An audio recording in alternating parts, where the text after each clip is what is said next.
तो प्रोफेसर साहब, दर्शक आपके सवाल से तो इत्तेफाक रखते हैं। वो कह रहे हैं कि कैसे लगेगी, दर्शक हमारे पूछ रहे हैं, लेकिन ये भी कह रहे हैं कि आपको भी राजनीति नहीं करनी चाहिए प्रोफेसर साहब। नहीं, हम तो कोई राजनीति, हम तो विपक्ष में है, जनता की आवाज बन के सवाल पूछ रहे हैं कि 90 लाख प्रतिदिन का ब्लूप्रिंट दे दीजिए। आप मैडम ने कहा कि हम जर्मनी और अमेरिका से कंपैरिजन नहीं कर सकते। मैम, चीन से तो कर लीजिए। चीन रोज की 2 करोड़ वैक्सीन लगा रहा है।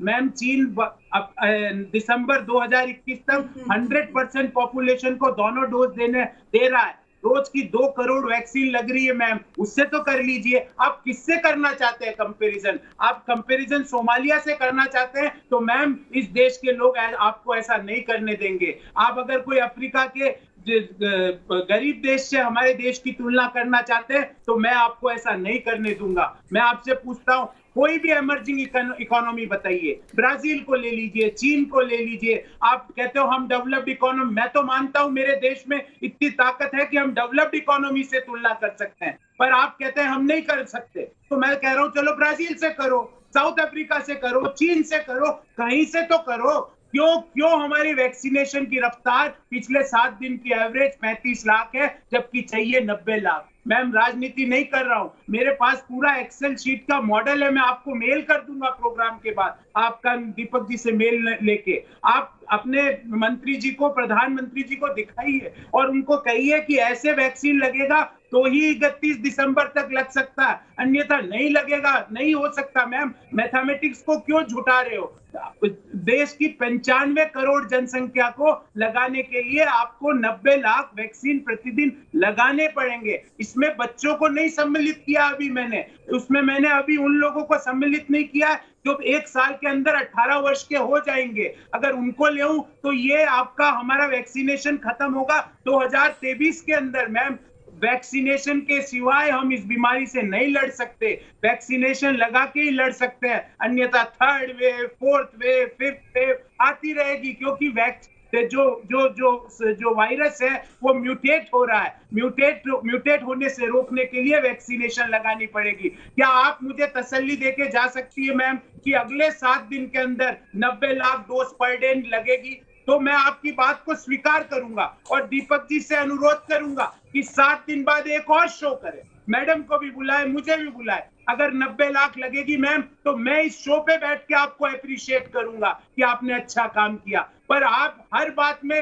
राहुल जी ने ये कह दिया वो खराब है। मैडम, खराबी आपके लूडो को खिलाड़ी में थी, प्रधानमंत्री जी ने माना, और लूडो के खिलाड़ी जो कि भूतपूर्व स्वास्थ्य मंत्री जी को अपनी कैबिनेट से बेदखल किया। नए स्वास्थ्य मंत्री जी आए हैं, मुझे उनसे उम्मीद है कि वो अच्छा काम करेंगे, मैं उनको समय भी देना चाहता हूं। पर समस्या ये है कि एसबीआई रिसर्च कह रही है कि अगले महीने थर्ड वेव आ जाएगी। एसबीआई रिसर्च कह रही है कि थर्ड वेव का पीक जो सेकंड वेव के पीक से डबल होगा। मतलब अगर सेकंड वेव में हर दिन 10 लाख केस आए तो थर्ड वेव में 20 लाख केस आएंगे। अगर सेकंड वेव में प्रतिदिन 5-5 हजार लोग मरे तो 10-10 हजार लोगों की मृत्यु होगी। मैम, वो ना, मैं मानता हूं आपको भी वो देखना अच्छा नहीं लगेगा, मैं मानता हूं कि आपकी पार्टी को भी वो अच्छा नहीं लगेगा, पर प्लीज वैक्सीनेशन को सीरियसली लीजिए। ये टीका टिप्पणी करने से बचिए कि राहुल गांधी जी का एक ही काम है। अरे, आप अगर उनकी बात को शुरुआत से मान लेते तो सेकंड वेव भी नहीं आती देश में। अगर आप उनकी बात को शुरुआत से मान लेते तो कोरोना के कारण जो -7.3%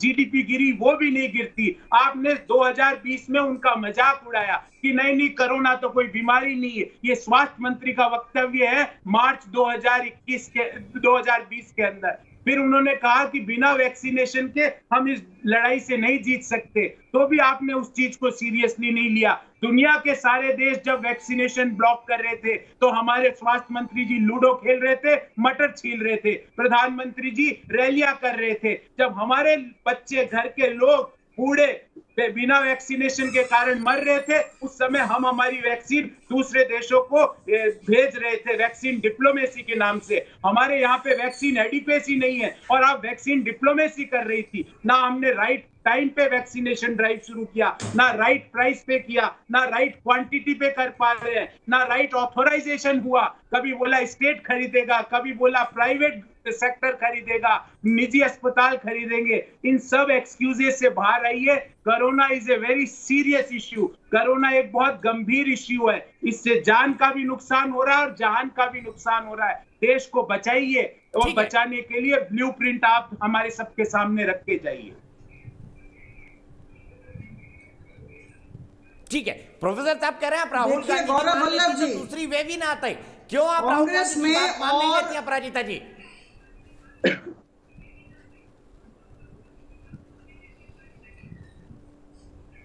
देखिए आज के दिन कांग्रेस और भारतीय जनता पार्टी में एक बहुत बड़ा फर्क है।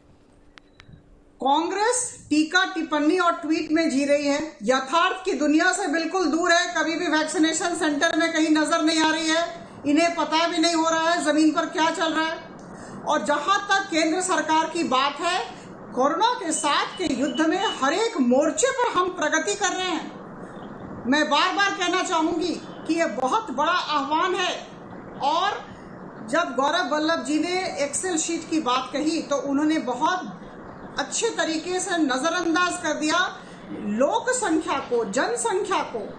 हमने 138 करोड़ की बात कही, हम 33 करोड़ यूएस की जनसंख्या की भी मैंने बात कही। और जहां तक ब्राजील है, जहां तक फ्रांस है, जहां तक कनाडा है, इनकी भी जनसंख्या देखें तो मुझे लगता है कि सारी बातों को मद्देनजर रखते हुए आपको सराहना होगा, प्रशंसा करना होगा कि केंद्र सरकार भरपूर प्रयत्न कर रही है और सारे राज्य सरकारों को साथ लेकर चल रही है। जितना वैक्सीन उपलब्ध कराना है इस दिशा में कार्यरत है। और आप 90 लाख की बात कर रहे हैं, मैं तो ईसीजी की बात कर रही हूँ। अगस्त, सितंबर, अक्टूबर, नवंबर, दिसंबर हमारे हाथ में 5 महीने हैं।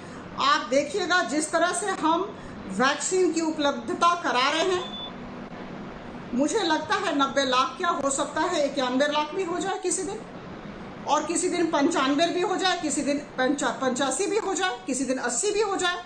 तो मुझे लगता है लगातार हम प्रयास कर रहे हैं वैक्सीनेशन को बढ़ाने का।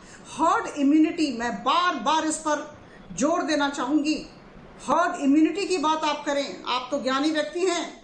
देखिए हमें मैक्सिमम लोगों को देकर हर्ड इम्यूनिटी लाना है अपने समाज में, अपने आसपास। तो उस दिशा में हम कार्यरत हैं और परिणाम मिल रहे हैं बखूबी। हमारे प्रधानमंत्री जी के बलिष्ठ नेतृत्व में हमने दूसरी लहर पर एक तरह से हमने काबू पाया है। आप सराहना करना सीखें। इसी नकारात्मक सोच की वजह से पूरे देश ने आपको नकार दिया है।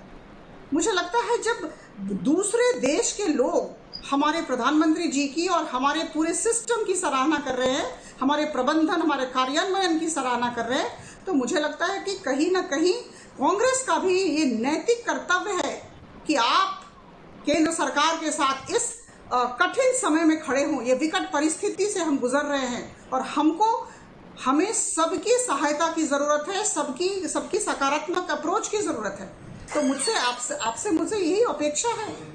और अभी जो जिस तरह से हम काम कर रहे हैं, जिस तरह से मंत्रिमंडल का विस्तार किया गया, क्यों किया गया? होल ऑफ गवर्नमेंट अप्रोच की बात होती है। राज्य सरकारों को लेकर हम चल रहे हैं। वैक्सीन हेजिटेंसी आपने शुरुआत की, आप बीच में काफ सिरप को भी लेकर चले आए, काफ सिरम उसको भी लेकर आप चले आए। फिर आपने कहा कि आप खुद खरीदेंगे वैक्सीन ओपन मार्केट से, आपके सारे मुख्यमंत्रियों ने कहा, और वहां भी ऐसा नहीं हुआ। फिर केंद्र सरकार को आना पड़ा। तो जितना कंफ्यूजन क्रिएट करना था उसमें तो आपने कोई कसर नहीं छोड़ी।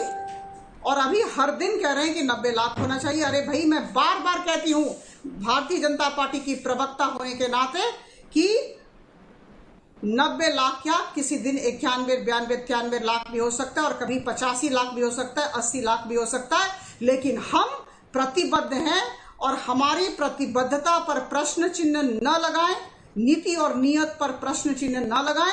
31 दिसंबर तक 94 करोड़ लोग हैं, उन्हें निश्चित तौर पर हम टीकाकरण कार्यक्रम में हम उन्हें लाभ पहुंचाएंगे और सुरक्षा कवच सबके पास पहुंचेगा।